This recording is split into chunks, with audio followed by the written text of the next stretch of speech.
everyone, and welcome back to the Reading Corner.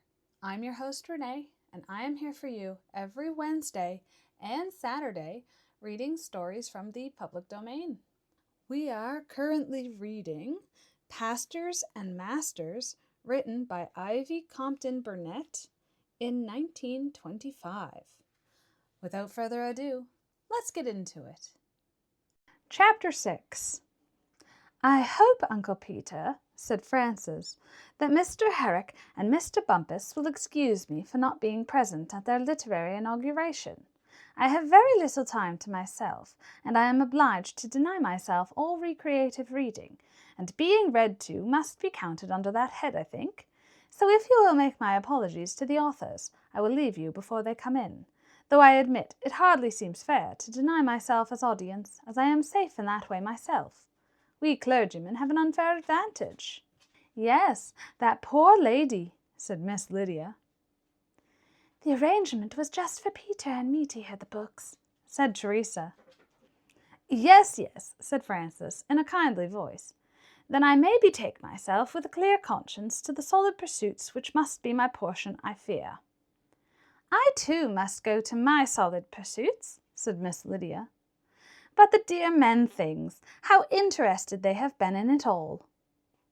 "Well, listeners never hear good of themselves," said Bumpus, coming in. "But they don't often hear anything as bad as that," said Emily. "What are we to say? People don't speak about their own kindness, and of course it is kindness in Dickie and Nicholas to be going to read their books to us." "Ah, yes, it is all for us," said Miss Lydia, "and we must not underrate the pleasure things." "Well, we shall not overrate them," said Herrick. "Could we overrate things of that kind?" said Emily.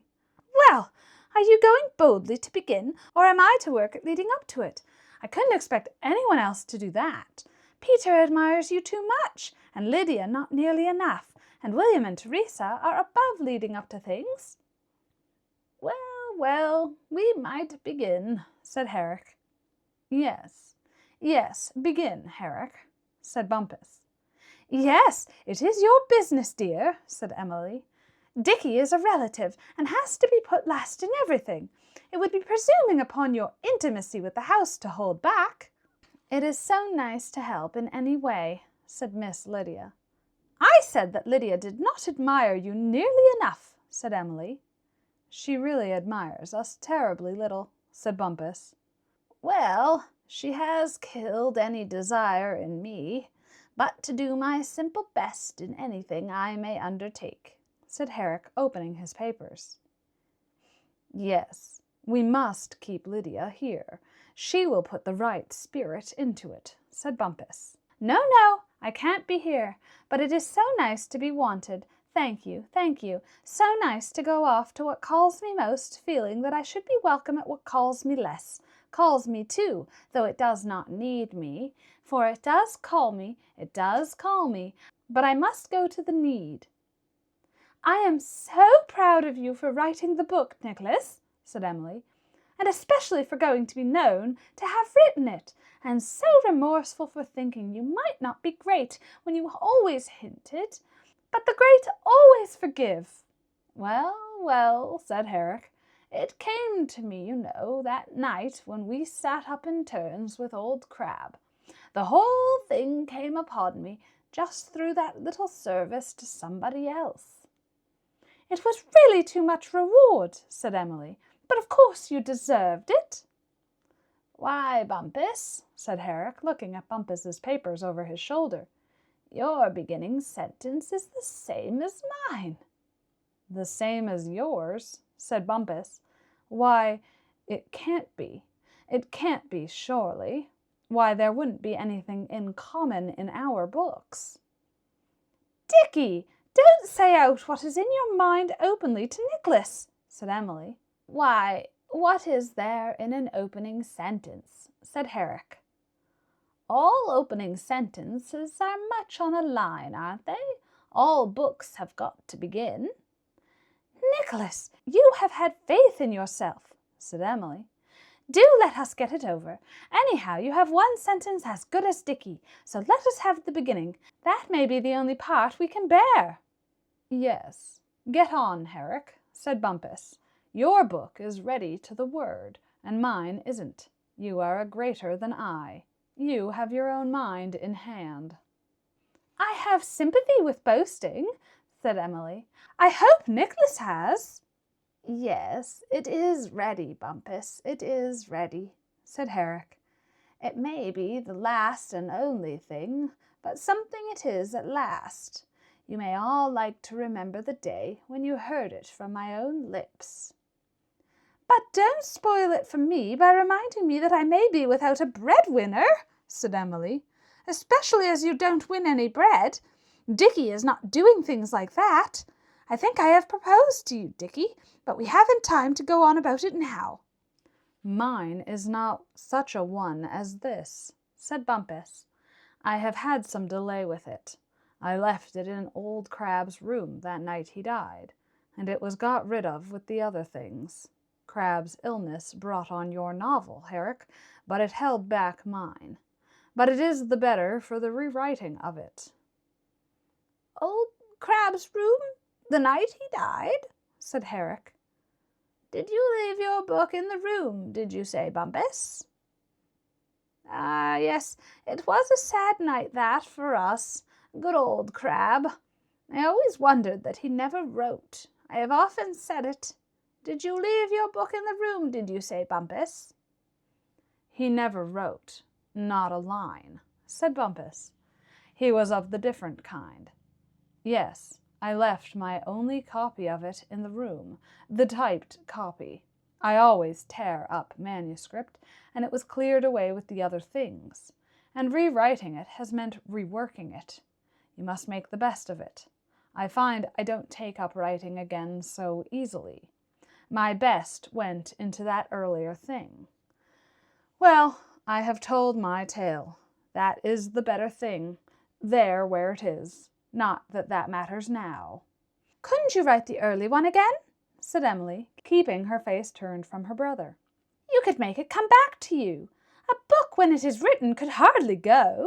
William and I are the only people Nicholas has no influence over. It makes me admire Nicholas, but not you. Well, does one do that thing? Said Bumpus, having done the other.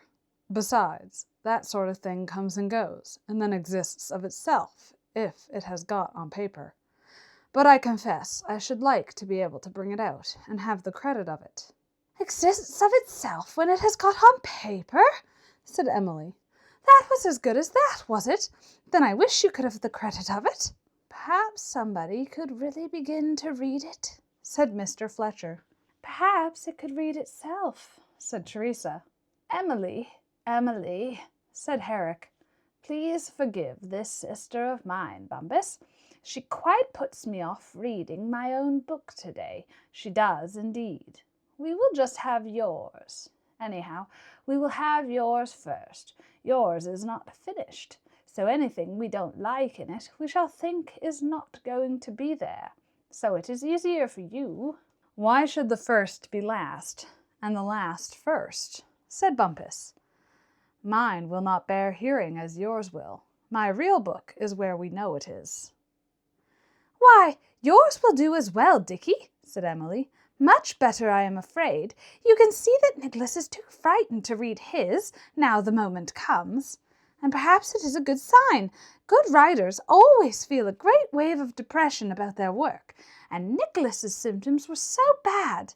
Yours are all right now. Well, then, I will start, said Bumpus. But I wish it were not this book that I was reading. Richard, said Masson in a quick, expressionless voice. You know that copy of your other book that you gave to me once, when you thought it was too illegible to be used? I think now is the time to tell you that I kept it. I put it by before, when there was no question of the book's not coming out, and then I did not feel quite sure in taking on myself to destroy it. So I have it, if you can use it. You have it? You kept the copy? The copy I gave you all those years ago that I was going to burn? Oh, I remember now. You had not read it, had you? We were going to put it on the fire without your reading it." "I did not read it then," said Masson. "I seldom read any but scientific books, as you know, even my friends' books. I did not even in those days. But when it was to go, I read it, to have my own impression of something of yours. I knew I had been at liberty to read it, and then I could not feel sure in destroying it. I should not have spoken of it had you not wished a wish for it, and I have provided that it should be burned at my death. I may seem to have taken much on myself, but I was helpless. I felt I could do nothing else." There was a silence. "Oh, well, I will look over it again," said Bumpus. "It may not be what I thought, but it is good news to me in a way. Thank you, William, thank you. I will try to use it indeed.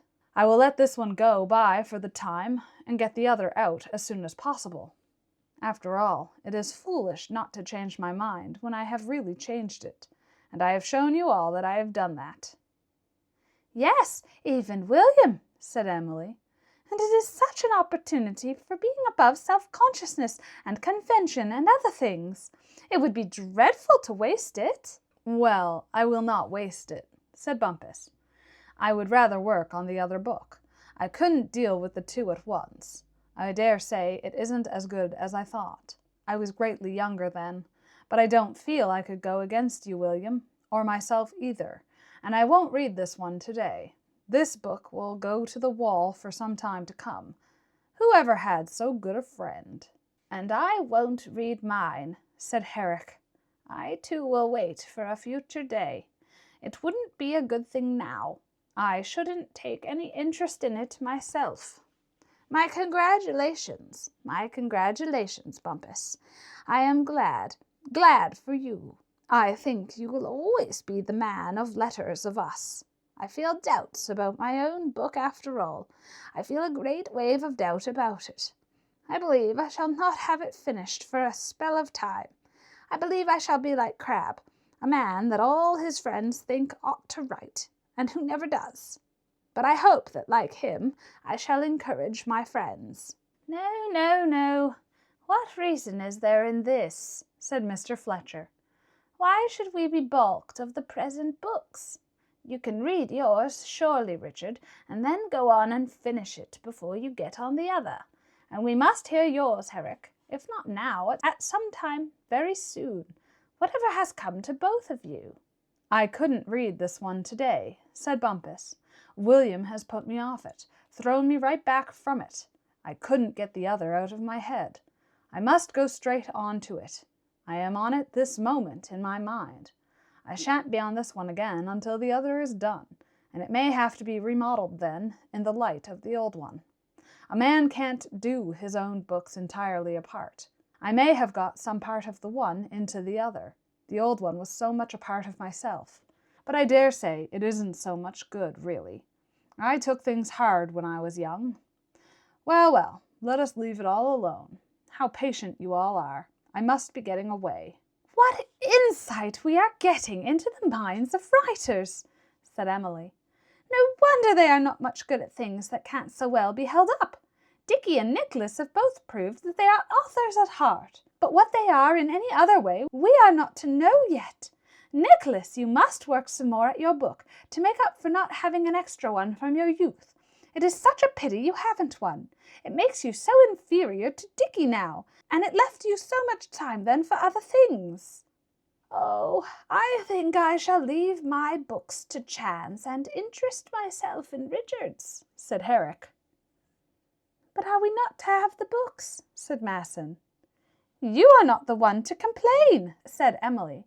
"You have had one of Dickie's books to yourself, and no one else has had anything at all. And don't be out of sympathy with the erraticisms of genius, because no one should be too far removed from it." "We are carrying it off very shamelessly," said Bumpus. "Are you?" said Emily. "That always seems to me the one thing authors are not, shameless. I think it would be better and safer for you to go, for fear we might bring it home to you. Peter and William were trying." "2 books in the hand, and now 1 in the bush," said Teresa. "Teresa, you are really the only genius here," said Emily. "Genius is spontaneous, and the genius of Dickie and Nicholas doesn't seem to be that. You had better go home, Nicholas dear, and leave Dickie and William on your way. You want a rest, and you can't get that with greatness about. Dickie is great intellectually, and William morally. Moral greatness is the best, though I have always wondered if that was true, and I am going to talk to Teresa. Peter will walk with all of you, won't you, Peter?" "Isn't it your birthday today, dear?" said Teresa, as the two women were left alone. "Yes, so it is," said Emily. "That is why I am out of spirits. I am 51, and I don't like getting to have so little life left. And yet I don't much like living, which is absurd, and makes it impossible for things to be planned for me, because what can be done?" "You don't like living, dear?" said Teresa. "No," said Emily, "of course I don't like it. This has been the worst birthday of all the 50. "What is it? What is it all?" said Teresa. "I see something, and yet I don't know quite what to see." "Oh, Teresa," said Emily, "did you see? Did you see? Nobody else saw. The men didn't see. I always thought I had a man's mind, but I must have a woman's instinct after all. At any other time I should be ashamed of that." "You have nothing to be ashamed of, dear." "No, but Nicholas has not much," said Emily. "Why shouldn't he have a book when Mr. Crabbe was dead and didn't want it? Dickie found that a book wasn't any good to a dead friend.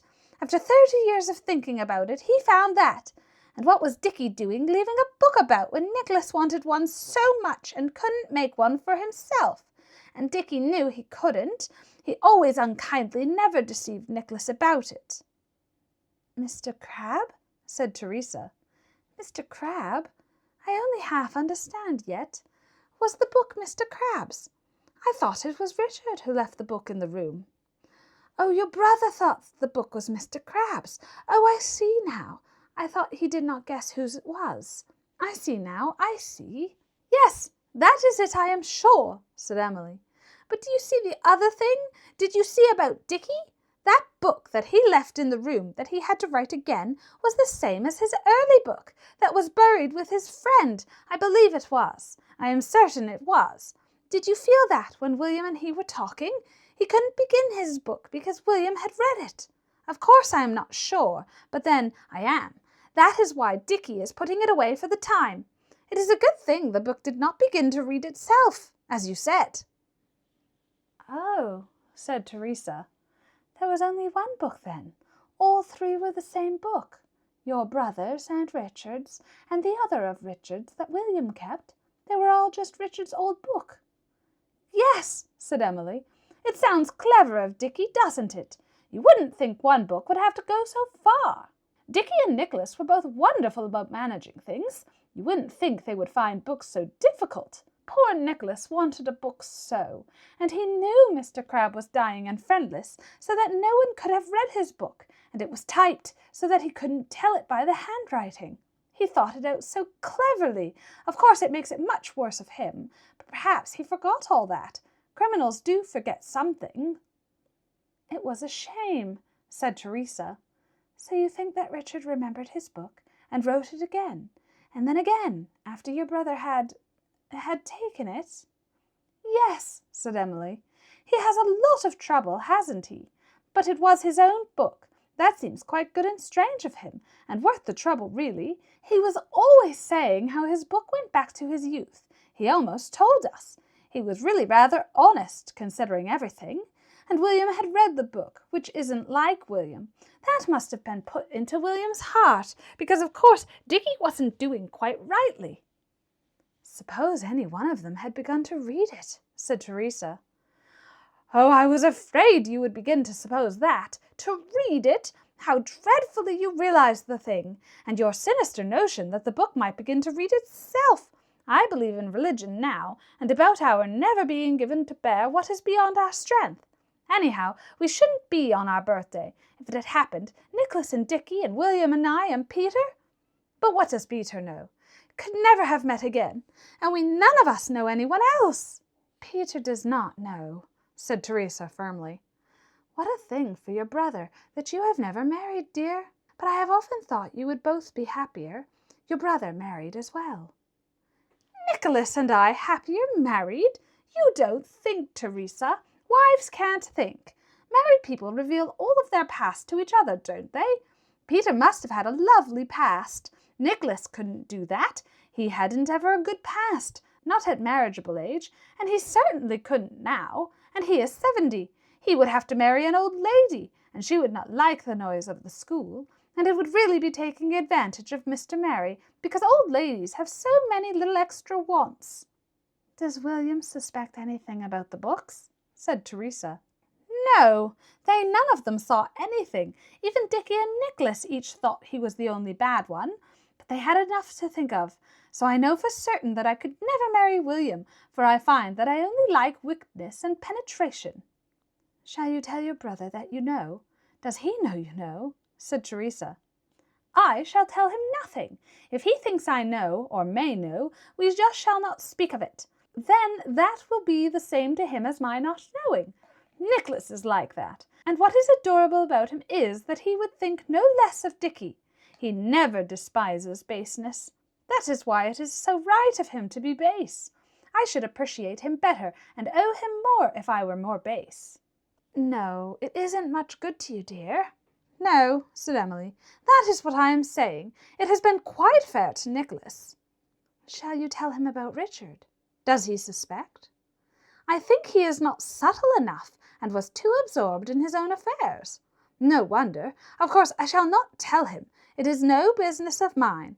I am not even sure. I ought not to have said a word to you. I knew you couldn't really know. They are none of them as base as me. I am quite a chance for Nicholas, if only he knew. But you won't say a word, Teresa? Not a word? Oh, no, dear, said Teresa. I think I can trust you, said Emily. I know you don't mind that kind of wickedness, so why should you reveal it? What an extraordinary thing that they didn't give themselves away, said Teresa. It all fell about in such a minute, too. It almost seems as if something must have been there to prevent it. Hardly anything providential, said Emily. They couldn't be thought to deserve that. But you and I certainly didn't deserve it being spun out. Nicholas was afraid to read a thing he couldn't have written, because of course he couldn't have written Dickie's book. He was always leading up to the shock of it. And it was natural for Dickie to tell us that he had had to rewrite his book. All that rewriting would have made an impression. It was really unlucky that he hadn't told us before. Things always happen so hardly on Nicholas. But Richard might have begun to read his book, said Teresa. It was only William who by chance prevented him. Yes, said Emily. If we are to persist in thinking unproved evil of Dickie, and of course we are to do that, that must have been providential.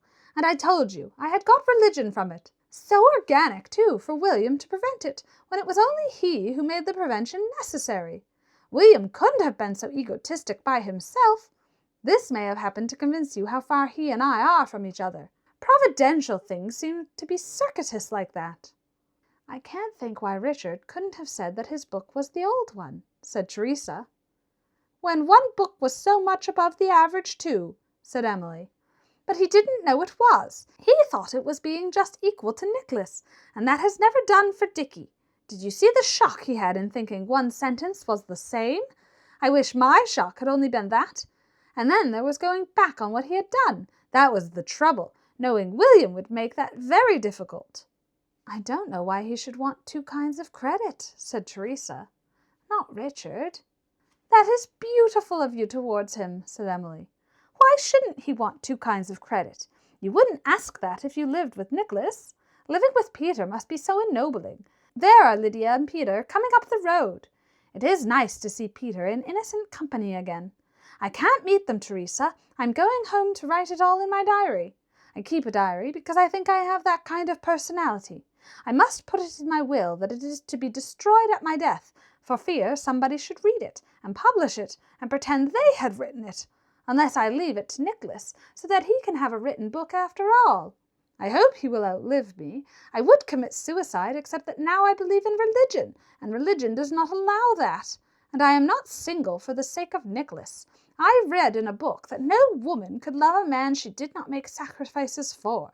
But there is so much falseness about books, too much, I think. Emily is worth 1,000 Lydias, said Teresa, as her husband entered the study alone. Oh, you are too wise to talk of some people in terms of others, my dear. Emily is rare, of course." "Oh, you see that, do you, Peter?" "Oh, yes, I see that, my dear, I see." Teresa looked at her husband and did not speak. Emily went back to her brother and found him sitting by his fire, dreamy and unoccupied. "Well, darling," she said, "so you have given up on your book. Have you done away with it?" "Yes, I have destroyed it," said Herrick, smiling at her. "Destroyed it, my Emily. I don't like books, and that is the truth. I am quite put off of them. Do you know dear old Bumpus made a confession to Masson and me? He confessed that he had remembered his old book, called it up to his mind again, the one that was supposed to be in his friend's grave, that is actually there, and made out that it was this new one, this one that he was to have read tonight, the one that was destroyed in old Crabbe's room, and to own that up before Masson and Fletcher. I couldn't have done it, Emily, and I don't think it is incumbent upon a man to keep nothing of his secret doings to himself." "Neither do I," said Emily.